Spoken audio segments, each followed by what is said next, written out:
Isa sa mga katutubong awit na tinangkilik ng mga mamamayan ng Paumbong ay ang eroplano. Isinasalaysay ng awit na ito ang karanasan ng pangamba at katatagan ng mga taong bayan sa tuwing sila ay makakikita sa himpapawid ng eroplano ng mga Hapon noong ikalawang digmaang pandaigdig. Nagsisilbing babala ang mga eroplano upang sila ay magsilikas at humanap ng ligtas na puok na kanilang napagkukublian at napagtataguan.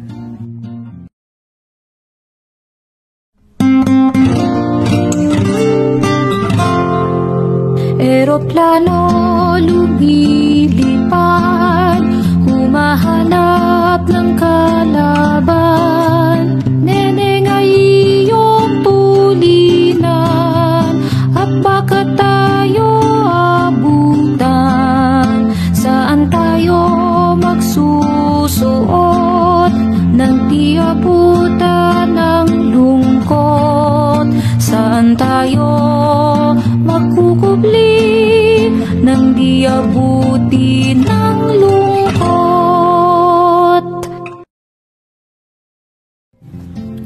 Ano pang hinihintay mo? I-scan ang QR code para sa karaoke version ng katutubong awit na ito. Halina at ating awitin ang mga katutubong awit sa lalawigan ng Bulacan.